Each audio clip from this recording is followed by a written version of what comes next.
Jaipal Singh Munda stadium में जो हमारे भाई बैठे हैं उनका मांग क्या है? उनका मांग है कि अच्छा परीक्षा लीजिए। अब ऐसा एजेंसी जिसको अन्य राज्यों के सरकारों ने ब्लैक लिस्टेड कर दिया है, लात मार के हटा दिया है, उसी एजेंसी से क्या मजबूरी है कि आप परीक्षा ले? बताइए अच्छा परीक्षा कैसे होगा? जिस एजेंसी को आपने परीक्षा लेने की जिम्मेवारी दी है, उसी एजेंसी का कार्यरत पदाधिकारी हर परीक्षाओं को उत्तीर्ण कर जाता है। आज सत्यनारायण भाई बैठे हैं, तो सत्यनारायण भाई यहाँ जो 10-20-50 हमारे भाई बैठे हैं, सिर्फ इतने ही भाई नहीं है, इनके पीछे पलामू का एक युवा खड़ा है। उनका स्वागत है कि आज इन छात्र अभ्यर्थियों के समर्थन में आप आए।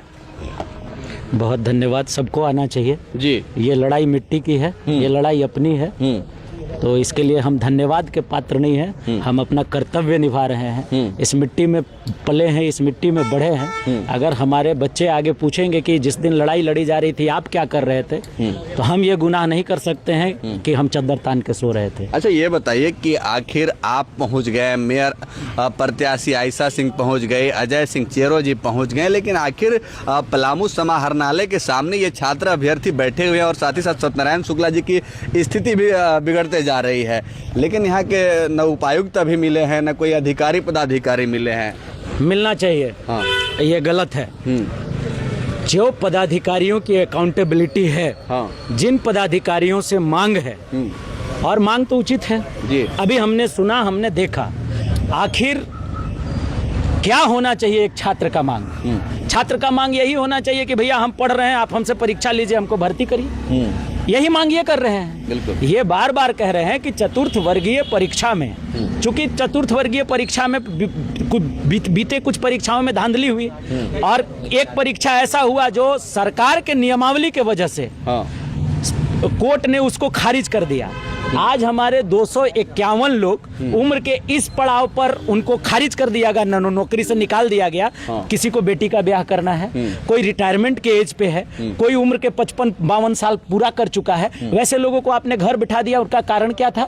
कारण यह था कि उपायुक्त पलामू द्वारा निकाला गया नियुक्ति में त्रुटि था। उस त्रुटि के वजह से कोर्ट ने उसको खारिज कर दिया, और ये बेचारे जो 251 लोग थे आज कहीं के नहीं बचे।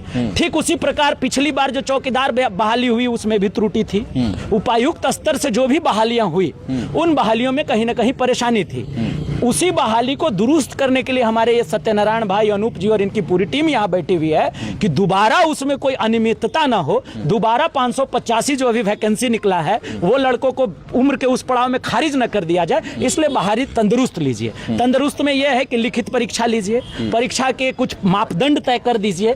तो ये मांग है, ये आम मांग है, ये संवैधानिक मांग है, ये जेन्युइन मांग है। इस मांग के साथ पलामू उपायुक्त महोदय को खड़ा होना चाहिए। अच्छा एक सवाल आपसे करना चाहेंगे, क्योंकि ये खास करके सौभाग्य से पलामू का धरती जो है, यही के राधा कृष्ण किशोर जी जो है वित्त मंत्री हैं, और उनके पास भी ये छात्र अभ्यर्थी लगभग 15 महीने से लगभग 10-20 बार जाकर के मिले होंगे। यहाँ तक कि मुख्यमंत्री जी से 6-7 बार जाकर के मिले, कहा गया कि परीक्षा कराया जाएगा, परीक्षा कराया जाएगा, लेकिन अब तक परीक्षा नहीं हुआ है। और अब समझिए कि जिंदगी और मौत से लड़ने के लिए छात्र तैयार हैं।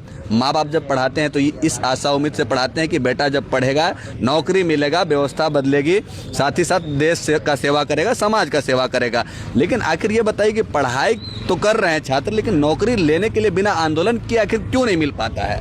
दीमक बैठे हैं सरकार के सिस्टम में। आप देख रहे हैं जयपाल सिंह मुंडा स्टेडियम में जो हमारे भाई बैठे हैं, उनका मांग क्या है? उनका मांग है कि अच्छा परीक्षा लीजिए। अब बताइए अच्छा परीक्षा कैसे होगा? जिस एजेंसी को आपने परीक्षा लेने की जिम्मेवारी दी है, उसी एजेंसी का कार्यरत पदाधिकारी हर परीक्षाओं को उत्तीर्ण कर जाता है, तो कैसे आप अच्छा परीक्षा ले सकते हैं? एक ऐसा एजेंसी जिसको अन्य राज्यों के सरकारों ने ब्लैक लिस्टेड कर दिया है, लात मार के हटा दिया है, उसी एजेंसी से क्या मजबूरी है कि आप परीक्षा ले? परीक्षाओं में उत्तीर्ण हो जाता है, उसके परिवार, सगे संबंधी और लड़ जर सब हो जा रहे हैं। इसका मतलब कि आप अपनी मिट्टी के युवाओं से, झारखंड के युवाओं से इनडायरेक्टली ये कह रहे हैं कि घर, दूरा, बारी, जमीन सब बेच दो और लाके और परीक्षा जहां है वहां पे पैसा पहुंचा दो।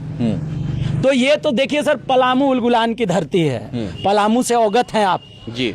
पलामू क्रांति की धरती है। हमने भाषा की लड़ाई लड़ी, हमने विद्यार्थियों की लड़ाई लड़ी। आज सत्यनारायण भाई बैठे हैं, तो सत्यनारायण भाई यहाँ जो 10-20-50 हमारे भाई बैठे हैं, सिर्फ इतने ही भाई नहीं हैं, इनके पीछे पलामू का एक युवा खड़ा है। और ये लड़ाई अगर अकाउंटेबल पदाधिकारी इसको संज्ञान में नहीं लेते हैं तो ये लड़ाई कितनी बड़ी हो सकती है इसका उनको अंदाजा नहीं है। बहुत भयंकर लड़ाई हो जाएगा पलामू में और फिर वो संभालने का बस का बात नहीं है। अंत में तमाम जो एक और बात बोलेंगे, जी। आपने कुछ नेताओं के नाम गिनवाए, जो ये हैं, जो वो हैं जी। हमारे गीता में एक श्लोक है, कर्म नये वाधिका रस्ते माँ फलेसु कदाचना। इसका अर्थ है कि कर्म करिए, फल की चिंता छोड़ दीजिए। लेकिन इसका एक रिवर्स अर्थ यही है कि जो आप कर्म करेंगे ये धरती आपको वो फल देगी। पूरा पलामू देख रहा है कि आप पद पर बैठे हैं, आपके घर के बच्चे आपके दरवाजे जाके चिल्ला के कह रहे हैं कि आप हमारी मदद करिए, हमारी मदद करिए, और आज आप उन बच्चों को देख के दरवाजा बंद कर दे रहे हैं। ये धरती हिसाब लेगी आपसे और जब मौका मिलेगा तब हिसाब उनका भी किया जाएगा। चिंता मत करिए, ये पलामू है और ये पलामू बहुत कुछ पलामू ने देखा है, उनका भी हिसाब हो जाएगा। समय आने दीजिए, समय में बड़ी शक्ति है। आज हमारे युवा लड़ाई लड़ रहे हैं, आप आए, आपके जैसे हमारे जितने मीडिया बंधु आ रहे हैं सबको अभिनंदन है। कोटि आप कोटि भारतीय जनता पार्टी के एक अच्छे वक्ता और अच्छे नेता हैं। अच्छा ये बताइए, आपकी इन युवाओं के साथ सिर्फ आप ही खड़ा है या भारतीय जनता पार्टी की पूरी टीम खड़ी है? देखिए, ना ये जात की लड़ाई है, ना ये समाज की लड़ाई है। फिर भी बात एक तो मिनट हो रही होगी। मेरी पूरी बात सुन लीजिए। ना ये जात की लड़ाई है, ना ये समाज की लड़ाई है, ना ये किसी वर्ग की लड़ाई है, ये पलामू की लड़ाई है।